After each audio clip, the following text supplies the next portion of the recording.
Republic Day parade, हर साल कोई important देश का जो लीडर है वो एज अ चीफ गेस्ट आता है भारत के रिपब्लिक डे परेड इवेंट में, और इस बार एक्सपेक्टेड है कि इंडोनेशिया के प्रेसिडेंट जो है वो एज अ चीफ गेस्ट आ सकते हैं 2025 के रिपब्लिक डे इवेंट में।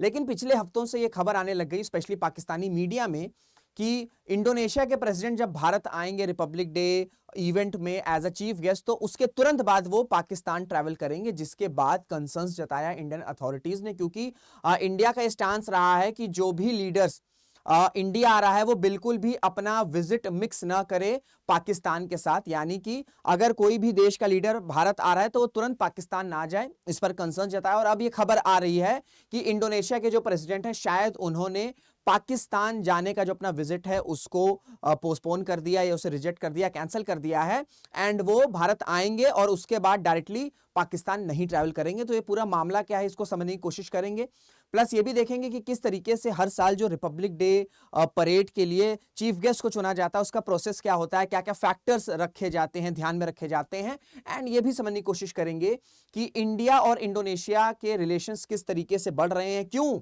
जो इंडोनेशिया है वो भारत के लिए इंपॉर्टेंट है। ये सारे पहलुओं पर आज हम डिस्कशन करने वाले हैं। नमस्कार दोस्तों, मेरा नाम ऋषभ सिंह है and you are watching current affairs part by day 247। इस तरीके की न्यूज एनालिसिस अपडेट्स आपको इस चैनल पर मिलती है तो चैनल को सब्सक्राइब जरूर कर लीजिएगा। So India get its way, Indonesian president not to visit Pakistan after Republic Day parade. Indonesian president set to grace Republic Day parade as chief guest of India. देखिए, इंडिया ने ये हमेशा से बात कही है और ये आज की बात नहीं है, ये पिछले कई डेकेड से ये स्टांस रहा है भारत का कि कोई भी देश का लीडर यदि भारत आ रहा है, अब कई देशों को लगता है कि भारत आ रहे हैं तो चलो उसी के साथ पाकिस्तान भी विजिट कर लेते हैं, ठीक है, नेबर कंट्री है क्योंकि पाकिस्तान, तो इस पर भारत का स्टांस यही रहा है कि आप जो है कोई भी लीडर आ रहा है वो दोनों विजिट्स को मिक्स ना करें। एंड स्पेशली भाई रिपब्लिक डे परेड जो है ना ये बहुत सिग्निफिकेंट है भारत के लिए, हमारा गणतंत्र दिवस है, तो ऐसे इंपॉर्टेंट इवेंट में अगर कोई लीडर को इनविटेशन दिया जा रहा है तो वो अपना विजिट पाकिस्तान के साथ मिक्स नहीं कर सकता है। तो ये स्टांस कई बार हुआ है, कई बार जो है भारत की तरफ से ये स्टांस आया है, और इस पर भी जब ये खबर आई कि इंडोनेशिया के प्रेसिडेंट शायद, क्योंकि इंडोनेशिया के प्रेसिडेंट को एक बार 2018 में भी एज द चीफ गेस्ट की तरह बुलाया गया था, और तब ये जैसे रिपब्लिक डे परेड अटेंड किए उसके तुरंत बाद वो पाकिस्तान के विजिट पर चले गए थे, तो इस वजह से इस बार भी खबरें आ रही थी, तो इसलिए पहले ही इंडियन अथॉरिटीज ने इस पर कंसर्न जताया, डिप्लोमेसी हुई, बातचीत हुई, एंड अब ये सुनने में आ रहा है कि शायद जो है अब जो इंडोनेशिया के प्रेसिडेंट है वो ट्रैवल नहीं करेंगे पाकिस्तान, हो सकता है वो शायद मलेशिया जाएं, जो अभी खबरें आ रही मलेशिया जाएं, मलेशिया के बाद वो शायद पाकिस्तान विजिट कर सकते हैं, लेकिन अभी ये कंफर्म है, मतलब 99% ये जो रिपोर्ट्स बता रही हैं कि इंडिया के तुरंत बाद वो पाकिस्तान ट्रैवल नहीं करेंगे। पाकिस्तान के स्टांस रहा है कि किस तरीके से हम इंडोनेशिया के साथ अपने रिलेशंस जो है वो डेवलप कर सकते हैं, क्योंकि लार्जेस्ट मुस्लिम पॉपुलेशन जो है वो इंडोनेशिया में रहती है, एंड उसके बाद जो सेकंड लार्जेस्ट मुस्लिम पॉपुलेशन है वो पाकिस्तान में रहती है।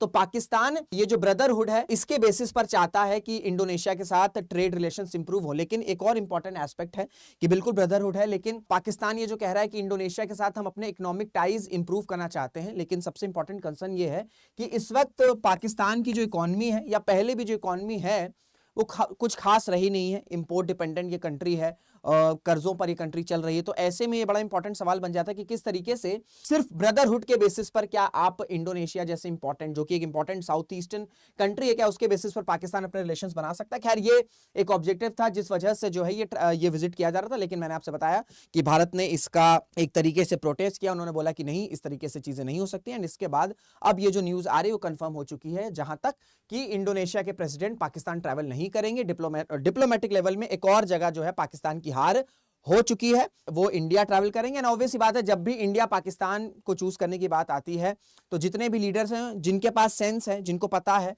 हम बांग्लादेश को अभी छोड़ सकते हैं, ठीक है, बांग्लादेश को हम इस डिस्कशन में नहीं लाएंगे, लेकिन जिस भी इंपॉर्टेंट लीडर को पता है कि हाँ यार अगर हमें चूज करना हो इंडिया और पाकिस्तान तो इंडिया को ही चूज करेगा, क्योंकि इसकी इकोनॉमी ग्रो कर रही है, यहाँ पर हमारी मैन्युफैक्चरिंग है, इकोनॉमी है, ग्रोथ है, सब कुछ है, तो इसी वजह से इंडोनेशिया के प्रेसिडेंट ने भी इसी चीज को जो है अपॉइंट किया है। तो ये पूरी खबर है। अब थोड़ा सा हम आगे डिस्कशन करते हैं कि रिपब्लिक डे के जो चीफ गेस्ट होते हैं उन्हें सेलेक्ट कैसे किया जाता है।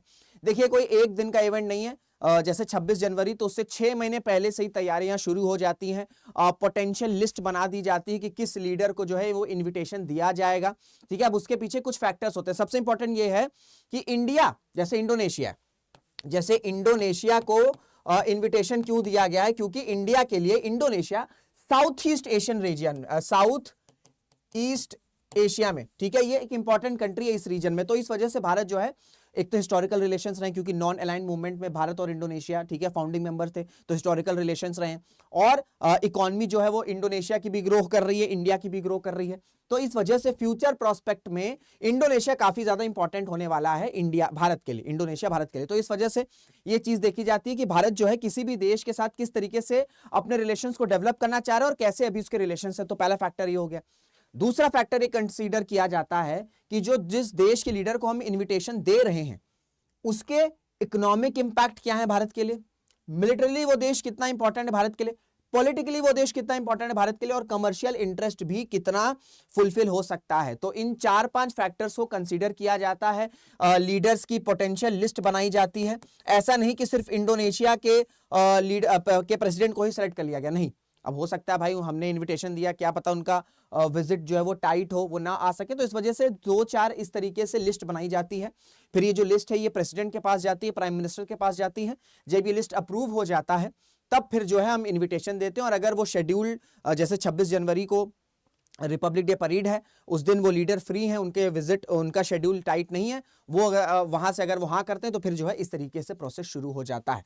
तो इंपॉर्टेंट फैक्टर ये है कि भारत किस तरीके से उस देश के साथ में रिलेशंस बनाना चाहता है, एंड इकोनॉमिक, मिलिट्री, पॉलिटिकल और कमर्शियल इंटरेस्ट क्या है, इन सब कुछ फैक्टर्स पर जो है वो डिस्कशन किया जाता है। उसके बाद ही फॉर्मल इन्विटेशन दिया जाता है किसी भी देश के लीडर को।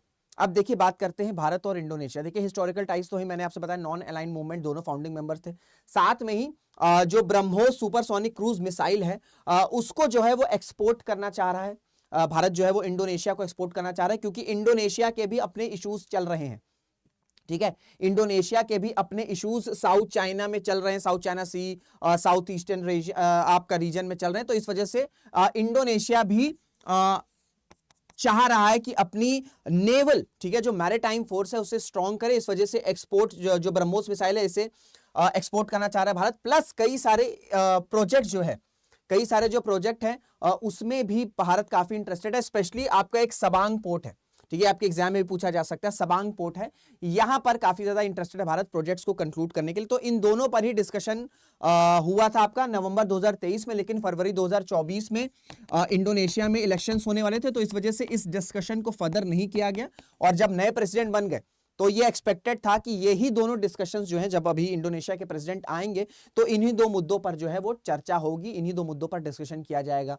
प्लस आपको पता है कि प्राइम मिनिस्टर मोदी सितंबर 2023 में वो इंडोनेशिया ट्रैवल किए थे, फिर G20 लीडर समिट में दोनों लीडर्स की मुलाकात हुई थी, एंड फरवरी 2024 के बाद पहला अपना बायलैटरल विजिट किए इंडोनेशिया के प्रेसिडेंट अक्टूबर 2024 में। और अब जो है इंडिया इंडोनेशिया के प्रेसिडेंट को as a formal chief guest की तरह इनविटेशन दिया है, क्योंकि आपकी इसकी लोकेशन समझनी होगी। साउथ ईस्टर्न रीजन में जो साउथ ईस्ट एशिया रीजन है, ठीक है, वहां पर काफी इंपॉर्टेंट देश है इंडोनेशिया। तो मैरीटाइम सिक्योरिटी के लिए काफी इंपॉर्टेंट है, ट्रेड के लिए काफी ज्यादा इंपॉर्टेंट है, डिप्लोमेटिक लेवल पर काफी ज्यादा इंपॉर्टेंट इंडोनेशिया। तो इस वजह से इंडिया जो है भारत के जो इंडोनेशिया और भारत के जो रिलेशन है वो डेवलप हो रहे हैं। आप और ये देख सकते हैं, ये जैसे आपका इंपोर्ट का रिपोर्ट है, ठीक है, ये इंपोर्ट का डेटा है आपका 2019 से 21, 2020 से 22, 2021 23 और 2022 24।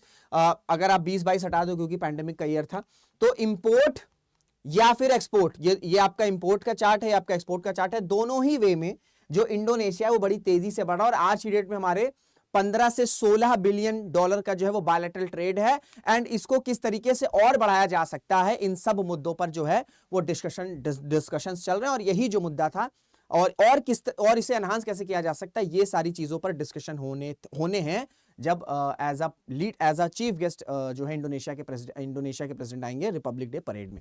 तो ये थी पूरी न्यूज। आई होप आपको सारी चीजें क्लियर हो गई होंगी। कोई डाउट होगा तो आप अपने डाउट कमेंट बॉक्स में पूछ सकते हो। और एक सवाल पूछूंगा मैं आपसे कि जब भारत का पहला रिपब्लिक डे इवेंट हुआ था तो उसमें किस देश के प्रेसिडेंट या लीडर को एज अ चीफ गेस्ट बुलाया गया था, यानी कि कौन पहला चीफ गेस्ट था भारत की रिपब्लिक डे परेड इवेंट में। इसका आंसर आप मुझे कमेंट बॉक्स में जरूर से बताइएगा। तो इसी साथ इस वीडियो को एंड करते हैं, मुलाकात करेंगे आपसे अगले वीडियो में। तब तक ध्यान रखिएगा, मेहनत करते रहिए, खुश रहेगा। जय हिंद, जय भारत।